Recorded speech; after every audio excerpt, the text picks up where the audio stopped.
ఆదికాండం 18వ అధ్యాయం 22వ వచనంలో చూస్తే అబ్రాహాము ఇంకను యెహోవా సన్నిధిలో నిలిచి ఇక ప్రార్థన చేయటం మొదలు పెడుతున్నాడు.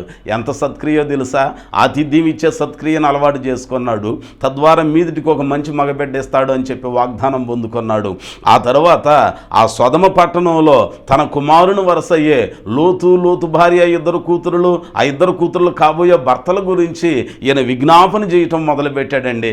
50 మంది ఉంటే ఆ పట్టణంలో కాపాడతావా? 45, 40, 30, 20, 10 కడకు 5గురైనా సరే దేవుడు ఒక దృష్టి పెట్టుకున్నాడు.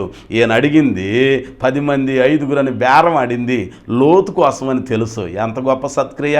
ఈ రోజున దేవుని జనాంగమా, రక్షింపబడి సంఘాలలోనికి వచ్చిన మనం, ప్రభు పాదాల చెంతకు వచ్చిన మనం, మన క్షేమమే మనకు కాదు, మన యొక్క ఆనందమే మనం కాదు, మనం బ్రతికిందే బ్రతుకు కాదు, కానీ మన వాళ్ళు ఇంకెంతమంది అయితే నాశన కోపంలో ఉన్నారో, భయంకరమైన ఇబ్బందులకు చేరువలో ఉన్నారో అట్టివారు ప్రభు యొక్క క్షేమస్థితిలోనికి రావటానికి అబ్రాహామునకు వలె విజ్ఞాపన చేయటం సత్క్రియ.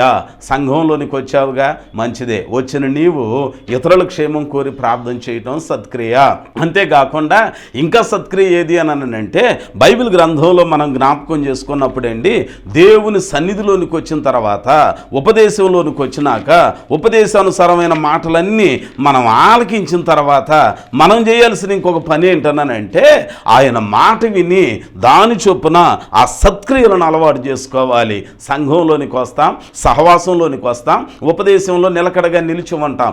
నిలిచిన మనకు మేలు కలగాలి అని అంటే దేవునికి ఇచ్చే విషయంలో కూడా ఆసక్తి కలిగిన వారిగా మనం ఉండాలి.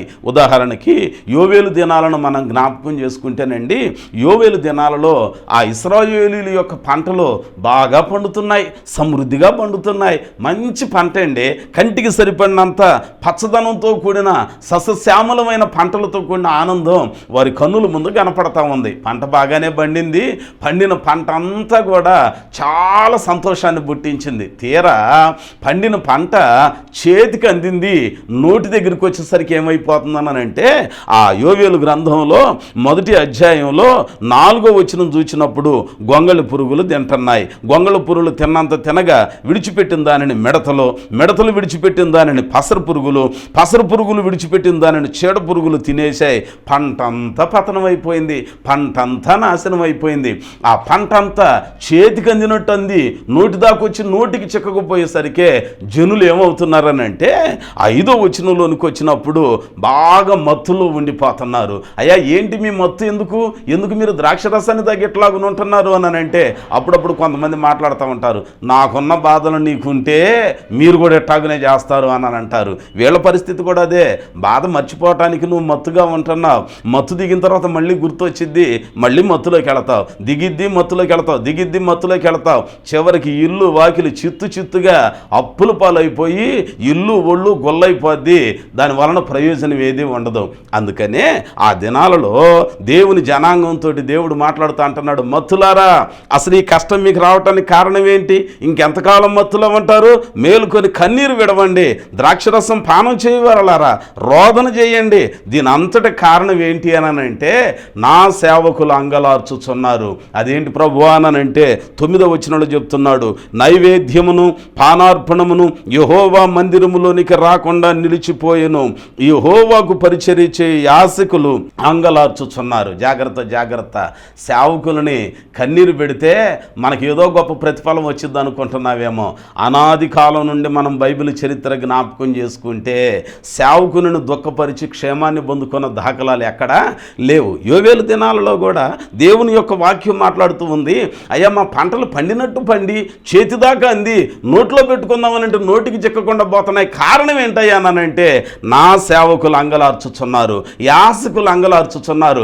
కారణం ఏంటన్నానంటే నా మందిరపు నిధిలోనికి రావలసిన ప్రథమ ఫలాలు రావట్లా, 10వ భాగాలు రావట్లా. తత్ఫలితంగా మందిరం మీద ఆధారపడి పోషింపబడే యాజకులు ఉన్నారే, ఎహెజ్కేలు గ్రంథం 44 చివరిలో చెప్పినట్లుగా ఇశ్రాయేలీయులలో యాజకునికి ఎంత మాత్రము స్వాస్యం ఇవ్వకూడదు. అందరికి భాగాలు పంచండి, అందరికి ఆస్తులు పంచండి, కానీ యాజకునికి ఏమి ఇవ్వద్దు. అయ్యా వాళ్ళు ఎట్లాగను బ్రతకాలి, వాళ్ళ కుటుంబాల సంగతి ఏంటి, వాళ్ళ యొక్క ఇంటిల పది సంగతి ఏంటన్నానంటే యాజకునికి నేనే వారి స్వాస్యం, నా మందిరంలోనిదంతయు వారి దగ్గునని చెబుతున్నాడు. ఇప్పుడు వీళ్ళేమో మందిరంలోనికి తేవాల్సింది తీసుకురావట్లా, వీళ్ళు కడుపార తినటానికి పంటలు బండాయి బాగానే ఉన్నాయి అనుకుంటున్నారు, మందిరంలోనికి మందిరంలోనికి రావట్లా.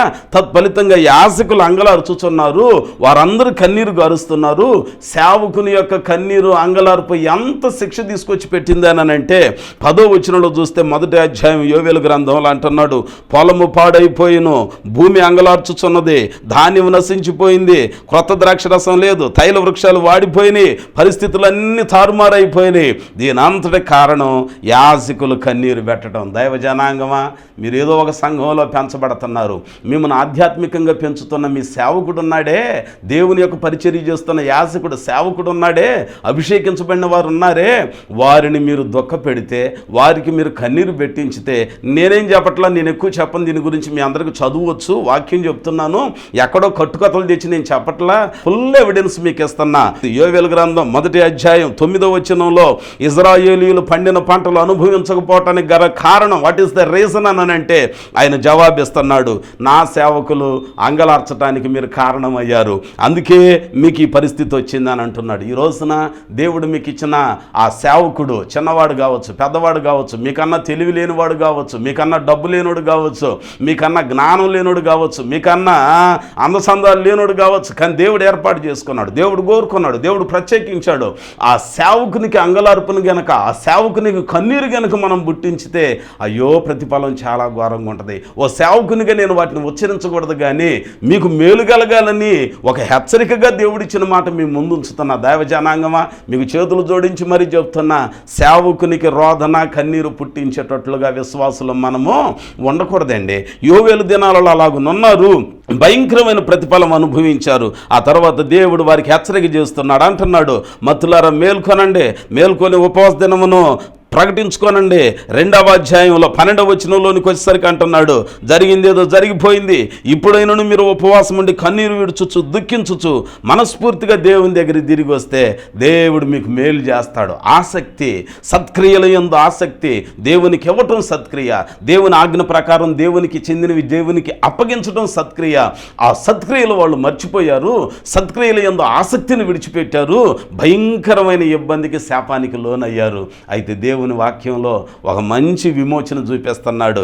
జరిగిందో జరిగిపోయింది, గతం గతః, ఇప్పుడైనా మీరు మరలా నా యాజకులు అంగలార్చడానికి మూలమైన తప్పును దిద్దుకొని నా మందిరంలోనికి గనుక తీసుకొస్తే, సత్క్రియల యందు మీరు ఆసక్తి కలిగి ఉంటే నేను మీకు ఏ విధంగా ఇస్తానో తెలుసా దీవెనని ఇక ఆయన చెప్తున్నాడు. 2వ అధ్యాయం 18వ వచనం చివరిలో అంటాడు, తన జనుల ఎడల జాలి చేసుకొనెను.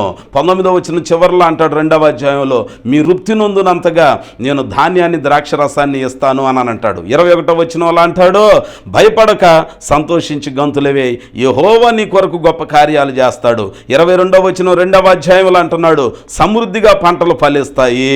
ఆ తర్వాత అంటాడండి 24వ వచనంలో, మీరు కడుపార తిని తృప్తిని పొందుకుంటారు. 26వ వచనంలో అంటున్నాడు, ఇక ఎన్నటికి నా జనులు సిగ్గుపడరు. ఈ విధమైన మాటలు మాట్లాడుతూ చివరిలో 32వ వచనం 2వ అధ్యాయం యోవేలు గ్రంథంలో అంటాడు, యెహోవా నామమును బట్టి ఆయనకు ప్రార్థన చేయు వారందరూ రక్షింపబడుదురు. ప్రియులారా, ఇది నా దేవుని వాక్యం మన జ్ఞాపకం చేస్తున్న ఓ శ్రేష్టమైన ప్రత్యేకమైన మాట.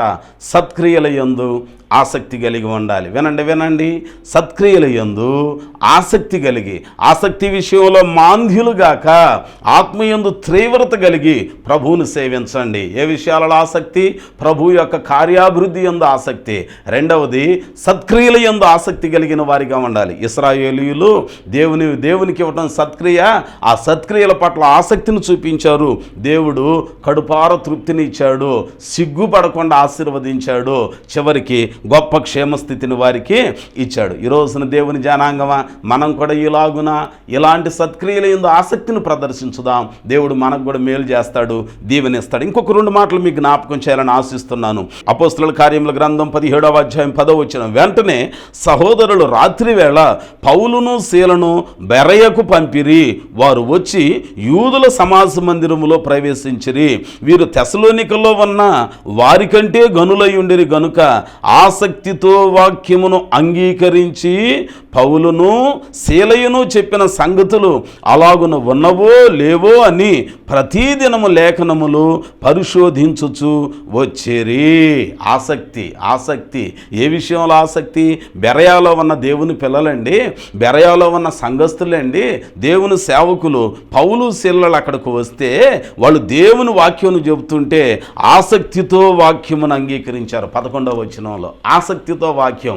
ఇప్పుడు ప్రభు యొక్క కార్యాభివృద్ధి యందు ఆసక్తి, మారు మనసు పొందా, బాప్తిస్మం పొందా, సంఘంలోనికి వచ్చిన నీవు సత్క్రియల యందు ఆసక్తి, దేవునికి ఇవ్వటంలో ఆసక్తి ఇస్తున్నావు, వచ్చావు, ఉంటున్నావు, ఇస్తున్నావు, అన్నీ బాగానే ఉన్నాయి. వీటితో పాటుగా దేనిలో మనం ఆసక్తి ప్రదర్శించాలో తెలుసా?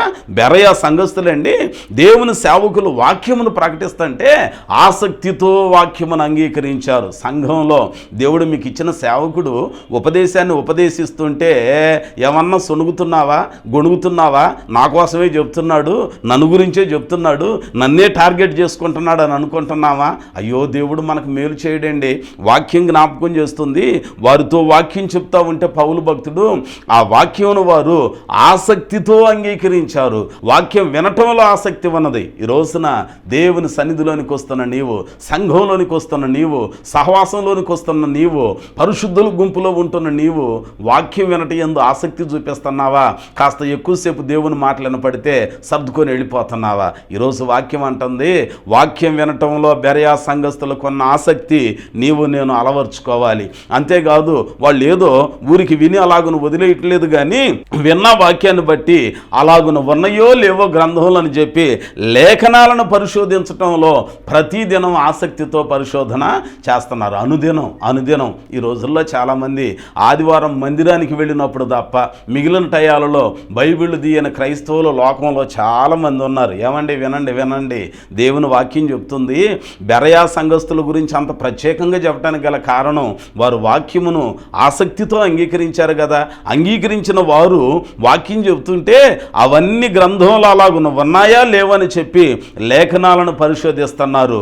అప్పుడే కాదు, వారంలో ఒకసారి 2 సార్లు కాదు, ప్రతి దినము వారు లేఖనములను పరిశోధిస్తున్నారు. లేఖనాలను పరిశోధించటంలో ఆసక్తి కలిగి ఉన్నారు. దైవ జనాంగమా, ఈ రోజున మన జీవితాలు ఎట్లాగునుంటున్నాయి, మన బ్రతుకులు ఎట్లాగునుంటున్నాయి? దేవుని సేవకుడు ప్రార్థన చేసి కన్నీరు గార్చి కనిపెట్టి సంఘానికి తీసుకొచ్చిన సందేశం ఇస్తా ఉంటే ఆసక్తితో ఆలకిస్తున్నామా?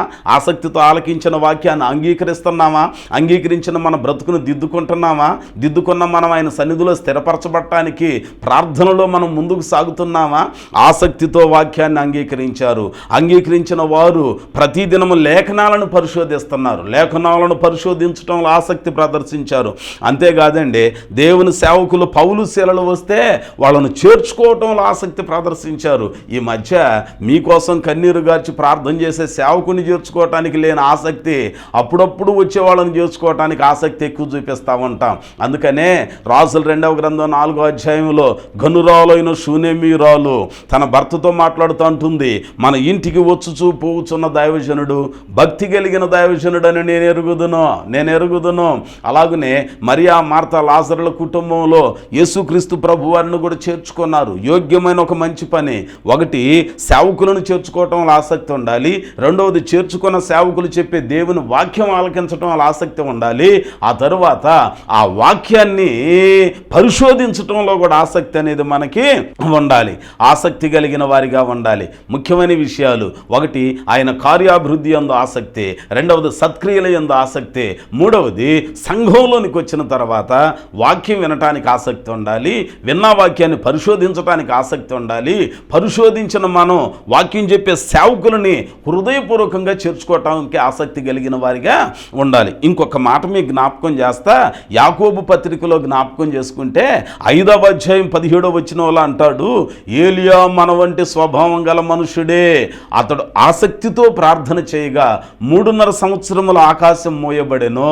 అతడు మరలా ప్రార్థన చేయగా ఆకాశం తెరవబడి వర్షము నీచెను అని అంటాడు. ఆసక్తితో కూడిన ప్రార్థన. ఏమండి, ఈ రోజున దేవుని పిల్లలమైన మనం, సంఘంలోనికి వచ్చిన మనం ఎత్తబడే గుంపులో ఉండాలి అనంటే, పరలోక రాజ్యానికి వారసులం కావాలి అనంటే, నరకము నుండి యుగాంతపు శ్రమలలో నుండి మనలను మనం రక్షించుకొని తప్పించుకొని కాపాడబడాలి అనంటే ఉపదేశం ఇచ్చే ఒక సారాంశం ఏది అనంటే ఆసక్తి కలిగి ప్రభువుని సేవించాలి. ఏ విషయాలలో ఆసక్తి కలగాలి? ఆయన మందిరం అనే హృదయాన్ని బాగు చేసుకోవటం, మారు మనసు బాప్తిస్మములతో మనల్ని మనం సరి చేసుకొని ప్రభు కార్యముల యందు ఆసక్తి కలిగి ఉండాలి.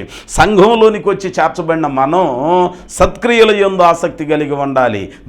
దేవునికి చెందే విషయంలో, ఆయనకిచ్చి అర్పించే విషయంలో, ఆతిథ్యం చేసే విషయంలో ఆసక్తి కలిగి ఉండాలి. తరువాత వాక్యమును సంతోషంతో అంగీకరించడానికి ఆసక్తి కలిగి ఉండాలి. లేఖనాలను పరిశోధించడానికి ఆసక్తి ఉండాలి. సేవకులను చేర్చుకోవటానికి ఆసక్తి ఉండాలి. ఏలియా భక్తునికి వలె ప్రార్థనలో ఆసక్తి కలిగిన ప్రార్థనా పరులుగా మనము ఉండాలి. ఎలాగునుంటున్నాం? మన జీవితాలు ఎలాగునుంటున్నాయి? మన బ్రతుకులు ఎలాగునుంటున్నాయి? ఇది నాన్న మన యొక్క స్థితిగతులు ఎలాగునుంటున్నాయి? రాకడ సమీపంగా ఉన్నదే, ప్రపంచ వినాశనం సమీపంగా ఉన్నది. అయ్యో, తను చెప్పిన గుర్తులన్నీ నెరవేరుతున్నాయి నా తల్లి తండ్రి, సోదరుడా సోదరి. ఈ రోజున బైబిల్ గ్రంథం అంటుంది, ప్రభు రాకడలో ఎత్తబడే గుంపులో ఉండాలి అని అంటే, నరకపు అగ్నిగుండంలో నుండి మనల్ని మనం తప్పించుకొని రక్షించుకోవాలి అని అంటే, యేసుక్రీస్తు వారు జనన మరణ పునరుద్ధానాలు ఒక్కటే సరిపోదు, కానీ ఆయన జనన మరణ పునరుద్ధానాలను అర్థం చేసుకొని మనల్ని మనం దిద్దుకోవాలి, సరి చేసుకోవాలి. ఆసక్తి కలిగి ఆయనను సేవించే వారిగా ఉండాలి. ప్రార్థనలో ఆసక్తి కలిగిన వారిగా ఉండాలి. అపోస్తలుల కార్యాల గ్రంథం 12వ అధ్యాయం 5వ వచనంలో చూస్తే, దైవజనుడు పేతురు భక్తుని హేరోదు చెరసాలలో కబంధస్థాలలో బంధించారు. సంఘం సంఘమైతే అతని కోసం అత్యాసక్తితో ప్రార్థన చేసింది. సేవకునికి ఏవైనా బాధలు కలిగినప్పుడు, మీలో ఉన్న వారికి ఎవరికైనా బాధలు కలిగినప్పుడు ఇలాగున ఆసక్తితో కూడిన ప్రార్థనా పరులు కావాలి. ఏ సంఘంలో ఆసక్తితో కూడిన ప్రార్థనా పరులు ఉంటారో, ఏ సంఘంలో ఆసక్తితో కూడిన ప్రార్థన చేసే ప్రార్థన ధూపం లేచే అనుభవాలు ఉంటాయో అక్కడున్న బంధకాలు దిగిపోతాయి. అక్కడున్న చెరలన్నీ కూడా విడుదల కలిగి మేలు పొందుకోవటానికి ఉపయోగపడతాయి. ఈ రోజున మాటలు ఆలకిస్తున్న మనం ప్రార్థనలో ఆసక్తి కలిగిన వారిగా ఉండాలి. రాజుల 2వ గ్రంథంలో 10వ అధ్యాయంలో 16వ వచనం 17వ వచనం చూస్తే ఇక్కడ బయలు ప్రవక్తలను చంపటంలో బహుగా ఆసక్తి ప్రదర్శించాడు. దైవజనుడైన ఏలియా కోరిక మేరకు ఏలియాకు అలాగున సహకారిగా ఉంటూ మంచి పని చేస్తున్న వ్యక్తిగా యెహూ అనే ప్రవక్త మనకు కనపడతాడు. యెహూ అని ఆయన బయలు ప్రవక్తలను చంపటంలో ఆసక్తి చూపించాడు. దేవుని పనిలో దేవునికి నచ్చని వాటిని హతమార్చడానికి, దేవునికి గిట్టని వాటిని హతమార్చడానికి, దేవునికి ఏమాత్రం కూడా వ్యతిరేకమైనవి ఏవైతే ఉన్నాయో వాటి నుండి సమూల నాశనం చేయడానికి నడుం బిగించాడు, పని పెట్టుకున్నాడు, దానిలో ఆసక్తిని చూపించాడు.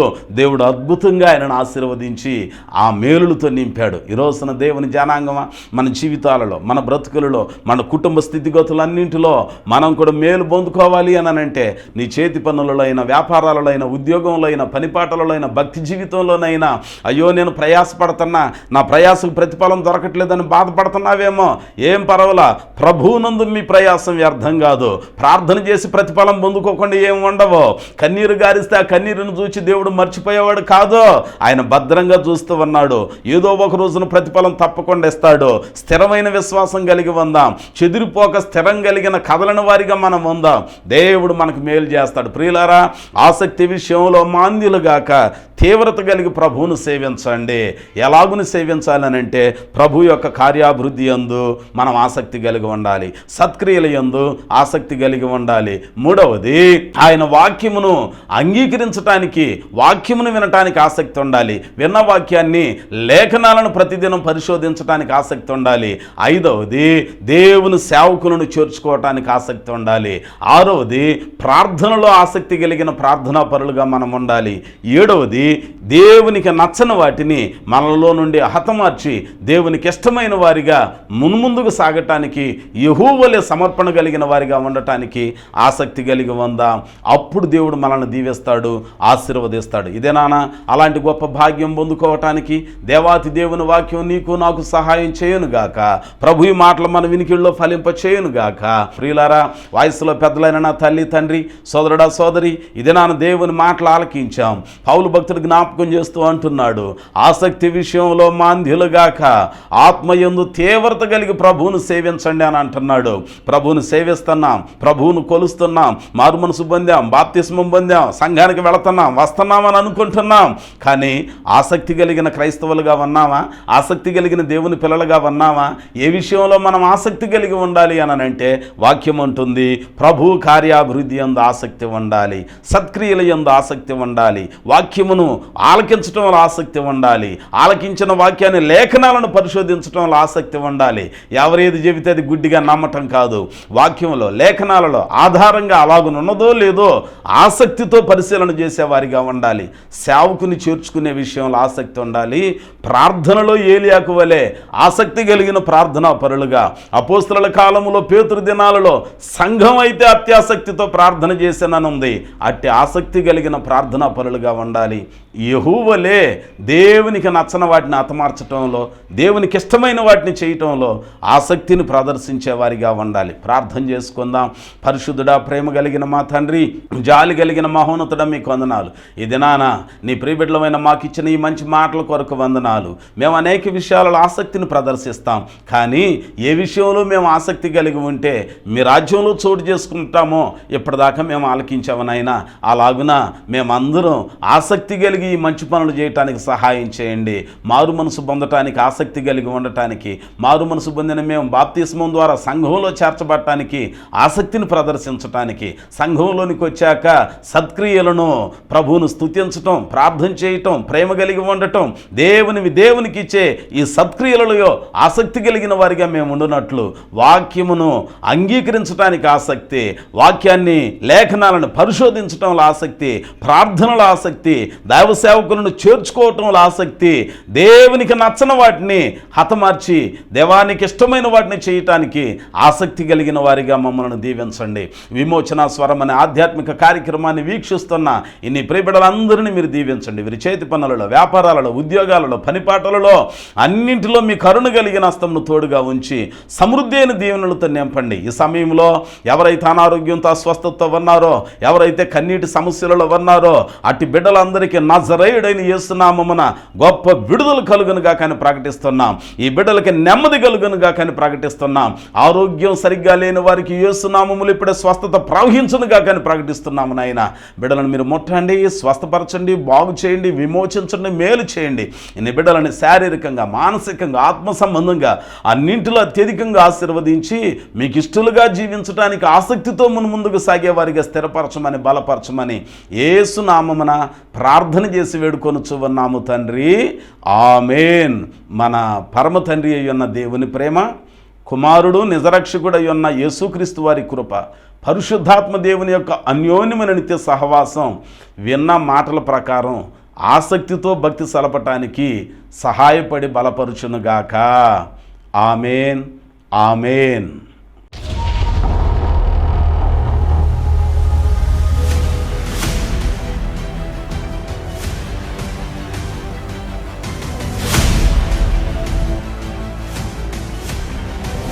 దేవుని కొరకు రోషం కలిగిన వారిగా ఉండాలి, రోషం కలిగిన సైనికులుగా ఉండాలి, రోషం కలిగిన ప్రార్థనా పరులుగా ఉండాలి, రోషం కలిగిన భక్తి పరులుగా మనము ఉండాలి.